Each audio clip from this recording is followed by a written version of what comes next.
Buenas tardes, señoritas. Vamos a continuar con el tema de los carbohidratos, que es donde nos quedamos la clase pasada. En esta ocasión vamos a ver primero algunos ejemplos de monosacáridos y disacáridos, para posteriormente pasar a los polisacáridos y terminar con este tema. Primero que nada, tenemos que ver lo que sería la glucosa, ya que va a ser el carbohidrato más importante tanto para el metabolismo como para mantenernos vivos. Aquí dice que es el principal nutriente energético de nuestras células. Entonces, por la glucosa va a ser la moneda energética con la cual nuestro cuerpo va a estar funcionando. Todos los demás carbohidratos que ustedes conozcan o que veamos, de una u otra manera tienen que descomponerse en glucosa o transformarse en glucosa para que el cuerpo lo pueda aceptar, lo pueda utilizar. Es diferente al azúcar de mesa, es decir, no vayan a confundir a la glucosa con el azúcar de mesa, que es la sacarosa. Entonces, por favor, en este punto es muy importante esto. El cerebro y los glóbulos rojos utilizan exclusivamente glucosa para obtener energía. Si el cerebro se llega a quedar sin glucosa, simplemente hay muerte cerebral y ya, hasta ahí quedamos. Otros tejidos pueden emplear otros nutrientes para obtener energía, pero el más importante es la glucosa. Entonces, como ustedes ya verán en su clase de bioquímica, el metabolismo y el cuerpo humano va a utilizar varias fuentes de energía, inclusive el poder reductor para poder llevar a cabo todas sus funciones, pero la glucosa es primordial en este funcionamiento.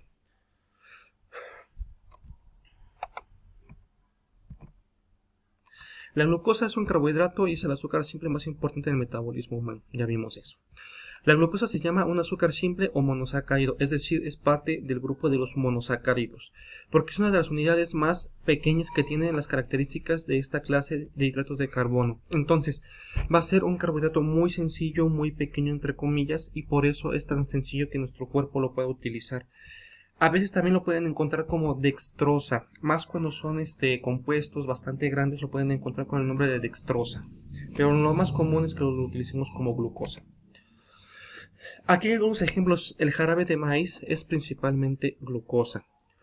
A ver, todo esto lo hemos visto.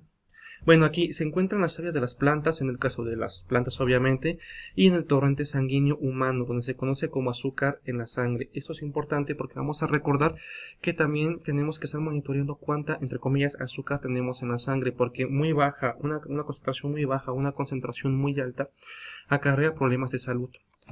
La concentración normal de glucosa en la sangre es aproximadamente, puede cambiar esto con varios factores, como sería la edad, el sexo, el ambiente, etc. Es aproximadamente 0.1%. Si aumenta demasiado, pues aquí tenemos el ejemplo de que puede haber diabetes, pero ese ya es otra historia. En esta imagen podemos ver la molécula de la glucosa.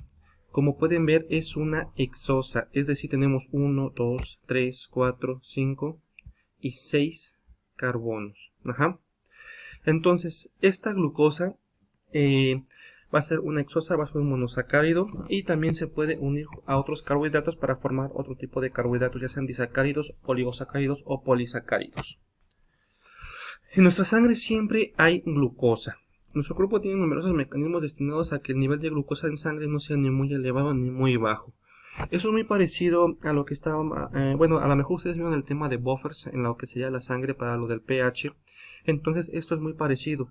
Nuestro cuerpo tiene que mantenerse en un nivel estable. Si hay demasiado, hay una enfermedad. Si hay muy poco, nos puede acarrear problemas a la salud. Una manera de almacenar glucosa para que no se termine tan fácilmente es transformándolo en glucógeno. Entonces la glucosa, ustedes saben que como es un carbohidrato, se utiliza, es una fuente de energía inmediata. Sin embargo, la podemos almacenar, o más bien también si no hacemos ejercicio, si no tenemos actividades, esta glucosa se va a ir guardando, se transforma en glucógeno. Eso también tiene una función muy similar a los lípidos, es energía de reserva. Y este glucógeno, a su vez, también puede tener diferentes efectos, entre ellos el más notable es el que vamos a estar engordando.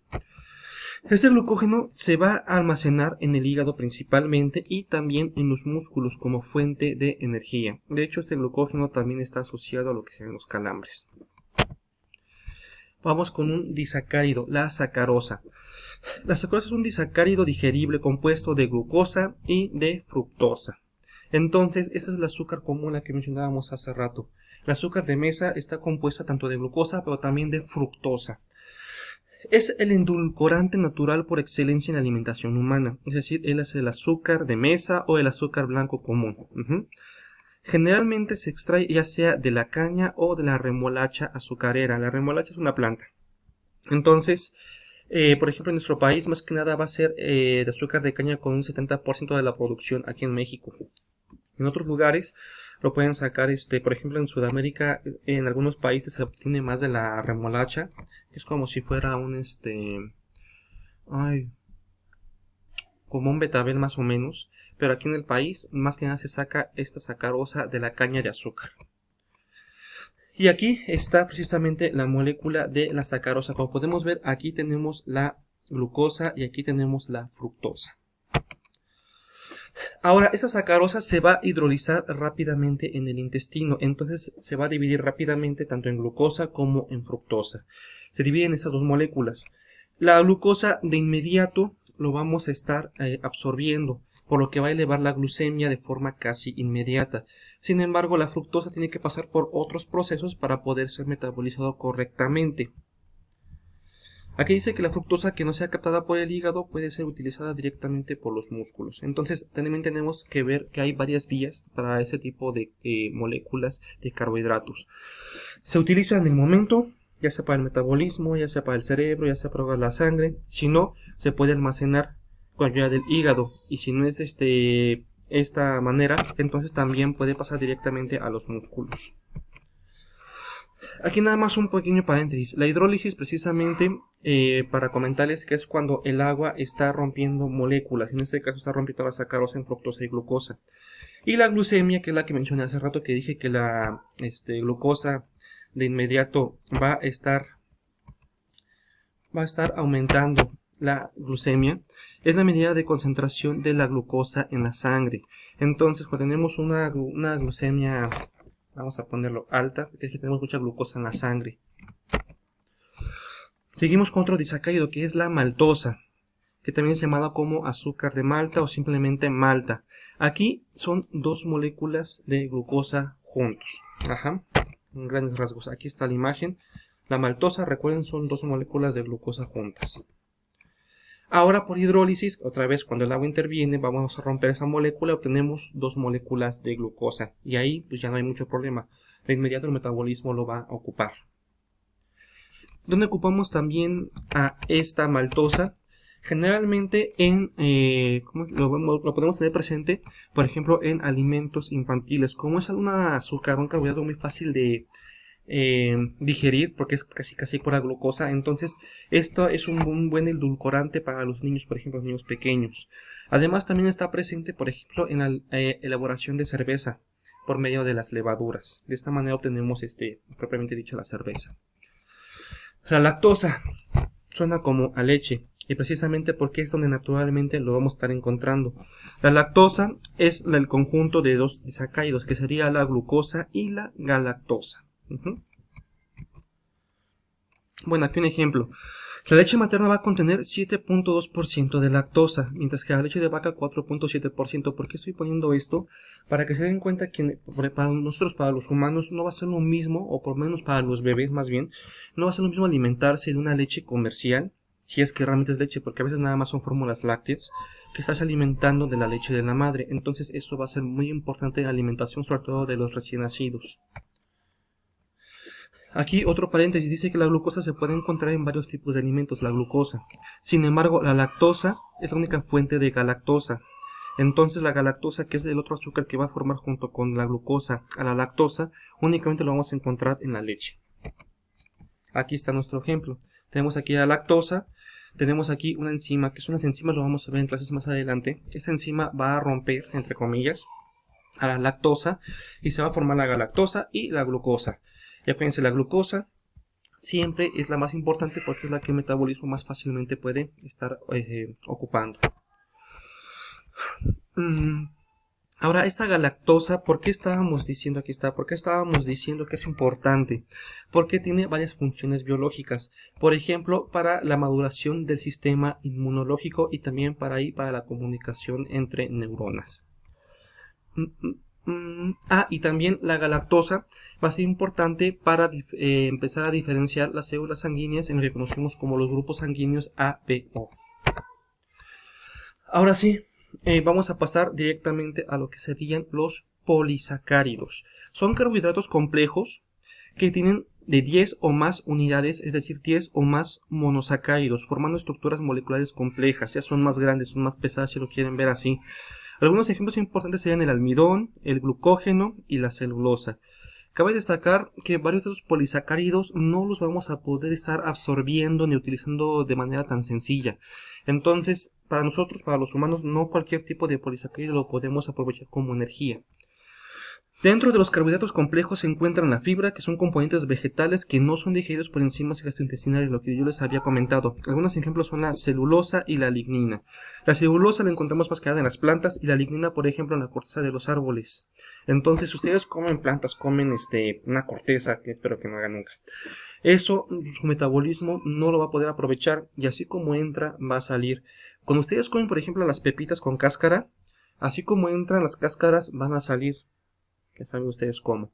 ¿Por qué? Porque no tenemos las enzimas necesarias para poder romper estos polisacáridos. No podemos aprovechar ese tipo de carbohidratos. Los polisacáridos son sustancias de gran tamaño y de peso molecular.